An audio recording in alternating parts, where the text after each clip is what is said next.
Hello everyone, সবাই কেমন আছো? চলে এলাম আরও একটি নতুন ব্লগ ভিডিও নিয়ে। ভিডিওটি স্কিপ না করে সম্পূর্ণ দেখার অনুরোধ রইল। আর ভালো লাগলে অবশ্যই একটি লাইক কমেন্ট করে যেও, যাতে আরও এই ধরনের ভিডিও বানাতে আগ্রহ পায়। চলো ভিডিওটি শুরু করা যাক আর তোমরা দেখতে থাকো। প্রথমে বলে রাখি, এখানে যাওয়ার জন্য রেলপথ, সড়কপথ এবং জলপথ যে কোনো দিকেই আসতে পারো। আমি ট্রেন দিয়ে গিয়েছিলাম। বর্ধমান টু হাওড়া লোকাল ধরে বেলুড় স্টেশনে নেমে কিছুটা হেঁটে গেলেই টোটো পেয়ে যাবে। ওনারাই একবারে মঠের গেটের সামনে নামিয়ে দেবেন। আর হ্যাঁ, আরেকটি গুরুত্বপূর্ণ কথা, এখানে প্রবেশের সময়সীমা অন্যান্য মন্দিরের থেকে একটু ব্যতিক্রম, যা এই মঠ খোলা থাকার সময়সূচি লক্ষ্য করলেই বুঝতে পারবে।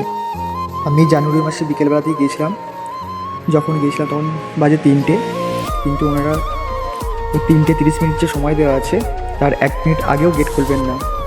তাই গেট খোলার অপেক্ষায় সবাই অপেক্ষারত। চলো এই সুযোগে গেটের বাইরে যে মঠের ম্যাপ চার্ট দেওয়া আছে সেটা দেখা যাক। সেই সঙ্গে এখানে বেলুড় মঠের মধ্যে আমরা কোন কোন দর্শনীয় স্থানগুলো দেখতে পাবো তারও একটা লিস্ট দেওয়া আছে। চলো দেখে নিই।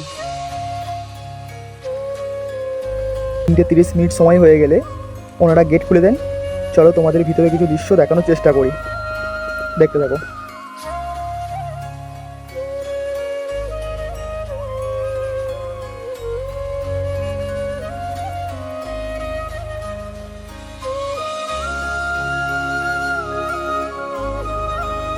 এই যে এই দেওয়ালটা লক্ষ্য করতে পারছো, এখানে লক্ষ্য করলে দেখতে হবে অনেক ভালো ভালো চিত্র অঙ্কন করা আছে।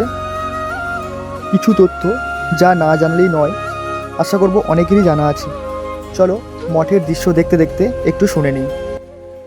বেলুড় মঠ ভারতের একটি অন্যতম পর্যটন আকর্ষণ ও ভক্তদের নিকট একটি পবিত্র তীর্থস্থান, যা শ্রী রামকৃষ্ণ পরমহংসের প্রধান শিষ্য স্বামী বিবেকানন্দ কর্তৃক প্রতিষ্ঠিত রামকৃষ্ণ মঠ ও মিশনের প্রধান কার্যালয়, যেটি ভারতবর্ষের পশ্চিমবঙ্গ রাজ্যের হাওড়া শহরের বেলুড় অঞ্চলের হুগলি নদীর পশ্চিম তীরে অবস্থিত।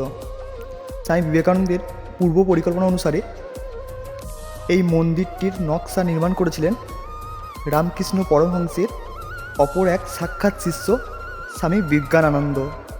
বেলুড় মঠের এই রামকৃষ্ণ মন্দিরটি হিন্দু, ইসলামী, বৌদ্ধ ও খ্রিস্টান স্থাপত্যের মিশ্রণে নির্মিত একটি গুরুত্বপূর্ণ স্থাপত্য নিদর্শন। এই মঠ অর্থাৎ মন্দির নিয়ে আরও অনেক গুরুত্বপূর্ণ ঐতিহাসিক তথ্য আছে, যা এই একটি ভিডিওতে দেওয়া সম্ভব নয়। তাই আরও একটি অন্য ভিডিওতে সম্পূর্ণ তথ্য দেওয়ার চেষ্টা করব।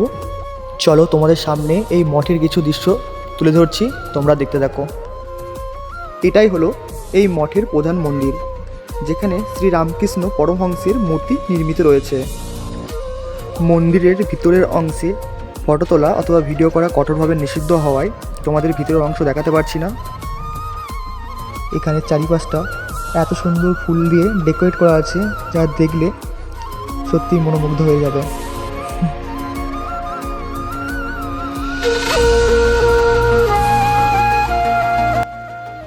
এখানে গেলে বহু মানুষের সমাবেশ পরিলক্ষিত হবে।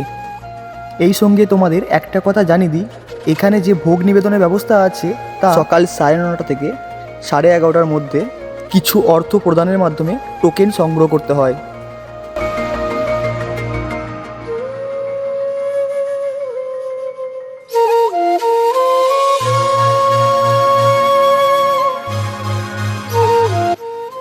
হুগলি নদীর তীরে এই অংশটা দেখতে পাচ্ছ, এই অংশটায় কিছুক্ষণ বসে দেখো, মনের মধ্যে শান্তি খুঁজে পাবে।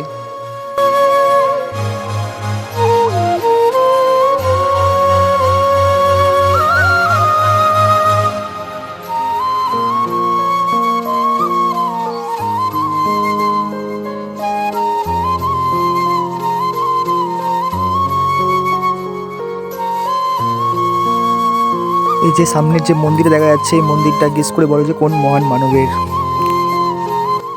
এই মন্দিরের ঠিক নিচেই পরিলক্ষিত হলো যে একজন পণ্ডিত গীতা পাঠের মাধ্যমে তার শ্রোতাদের সব কিছু ভেঙে শোনাচ্ছেন।